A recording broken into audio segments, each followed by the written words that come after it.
Okay, hello everyone, and I want to show you briefly my MoTaNk build.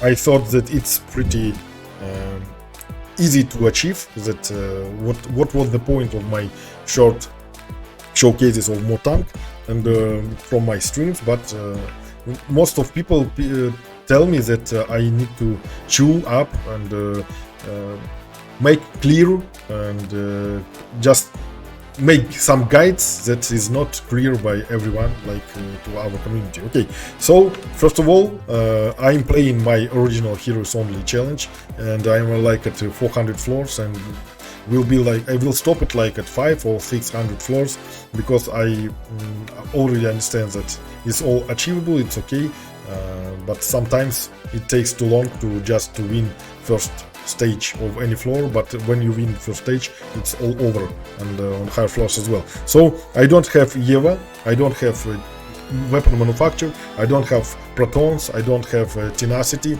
on my reflect, and so on and so on. I don't have barbarian, I don't have power resets, ancient powers, and so on and so on. I don't have 999. So it's it will show you that everything is possible with 4 just original heroes. I offer everyone to play 4 original heroes if you wanna. That's the game that shows your real mastery of the game. If you can able to achieve high floors with just 4 original heroes, you know you know much about that game, I'd say, like this.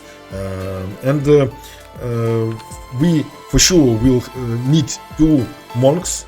Why? Because 1 monk should be DPS monk with hero damage everywhere, helmet, hero damage, chest, hero damage, for sure heroic power, power gambit, and boots, heroic damage, for sure crane stance, and our heavy 5 projectiles for 4 projectiles per second speed, and focus power, first fire, and mini boss. Or you can choose any anti you like anti melee. I think it's the most preferable here, but I had mini boss and I put it. I don't care about it much, and just another anti-mod slot for anything control. It can be control, anti melee, or mini boss mostly. And the second monk is just to survive the strong assassins. It have everywhere. It have health, hero health on our weapon, hero health on our boots, and same shards, absolutely same shards as our DPS monk, but hero health everywhere. Hero health on our chest, same shards. Hero health on our helmet, same shards. Hero health on our gloves, same shards. And the only difference is that we have light weapon. It's only can be light because we should need ice, locked ice mod modifier, and it only comes out of Jack and Frost keep on a certain week where it can be dropped frozen land, and you can have this weapon on some certain period of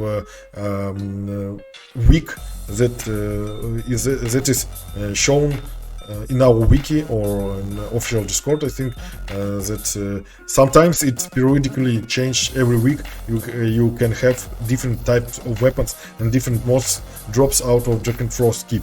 So you get finally this hero health weapon, and it's not fine-tuned, by the way, for me, and it have ice chip locked. Why do we need ice chip? That's because ice plus drench is the only source that can freeze headstrong assassins. Even headstrong assassins, when some assassins attack us, and if we put like petrify combo, poison plus earth combo, and we stay here in our, let's say, flame hour LSA, they will fire at us and do nothing.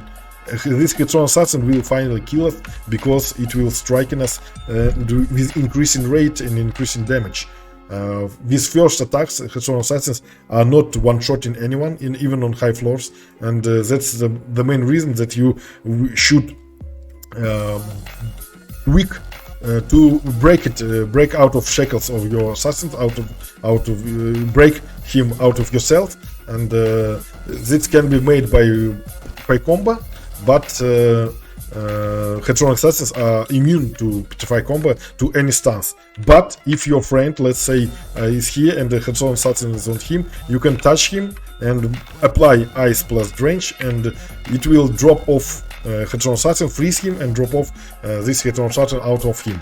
And this freeze combo works only from your melee attacks, from your primary attacks, because secondary attacks are not applying ice plus drench. It applies only drench and no ice, and makes no freeze combo out of your projectiles. So if you want your freeze combo, because it would be so much imba that you just fire lots of projectiles and freeze everything upon reaching.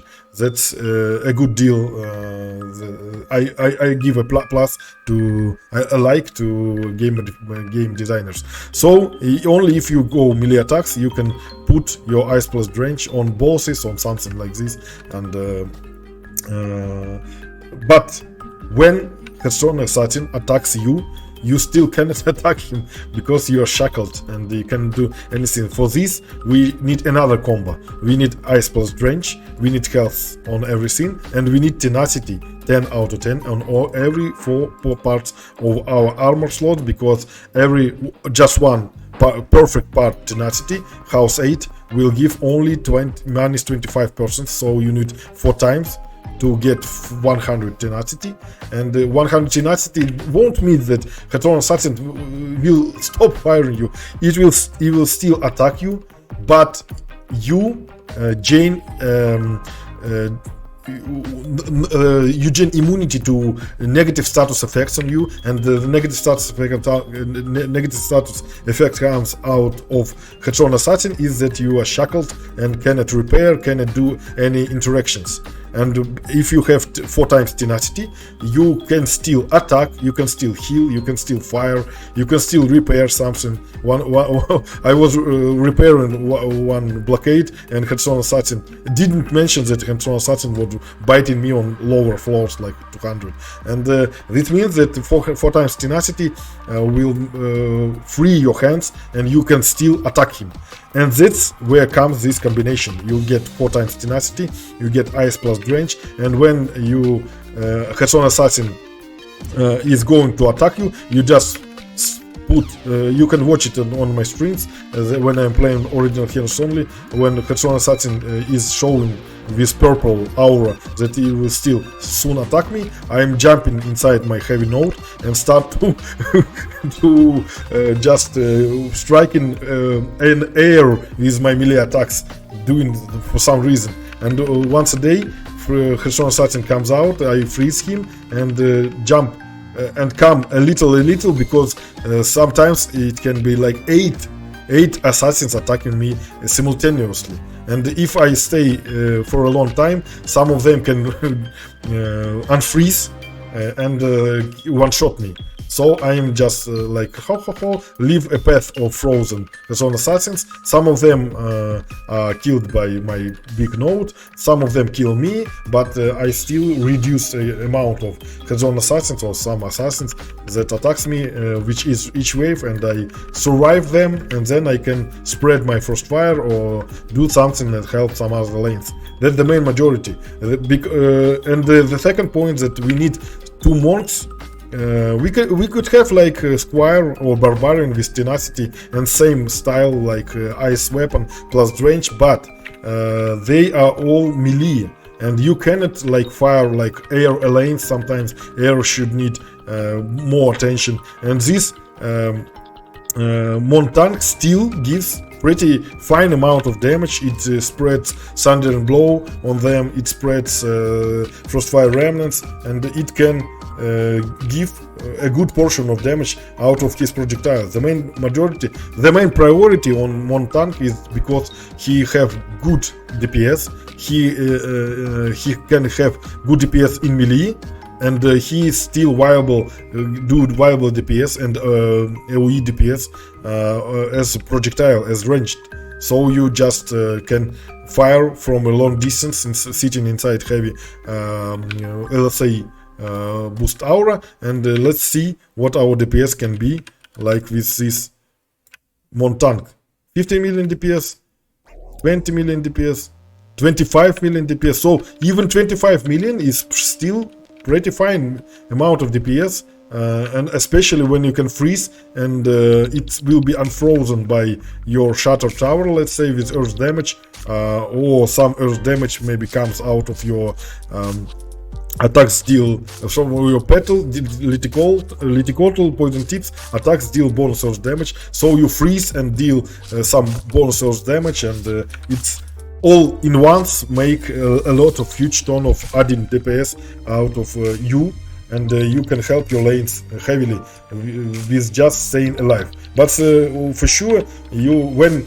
everything is alright, you switch to a DPS monk like trollers and go and kill some lanes with like 100, almost 100 million DPS. So it's for me, my DPS monk have like 4 times more DPS, like 3 antis, yeah, 3 antis on him than my MoTaNk, but MoTaNk still gives a lot of huge point of DPS, even with 46,000 DPS, 46,000 of damage.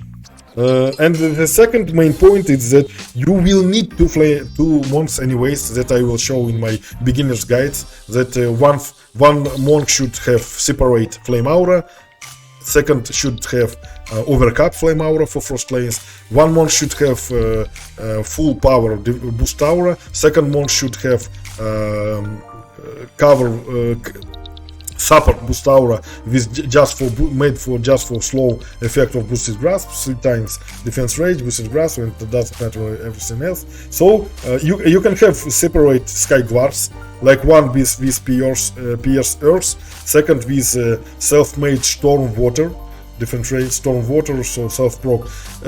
I rarely personally use sky guards at all, but you can make huge ton benefit made out of from your 2 monks in your deck. So one monk should be MoTaNk with given shards, and take in mind that I have no power resets, no 1000 point into the hero health, like 80,000 hero damage. I have, even my DPS monk have less power, less hero damage than you can achieve out of putting 999 into hero damage.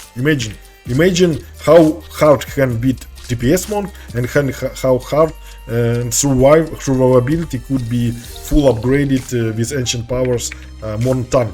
It can have like more than 2 million health and still while doing viable DPS. So even if without anything, my strat working on 4 or 500 floors without any EF and so on and so on. So I advise everyone to finally have overcap flame aura, and the second overcap flame aura, boosted grasps, separate boost aura with triple range, and MoTaNk, that I will re-show briefly his shards and his weapons at the end of my video. So that's it. Feel free to leave your comments below, and don't forget that we have Uber DPS stream upcoming soon, and I will make easy to start beginner's guides as well as hard to master part diversity style of philosophy of the game. So I know every single style of the game. I have antis on this account, and I will explain it in my beginner's guides that's coming soon. Feel free to join our Discord and ask any questions you wanna ask. Okay, goodbye.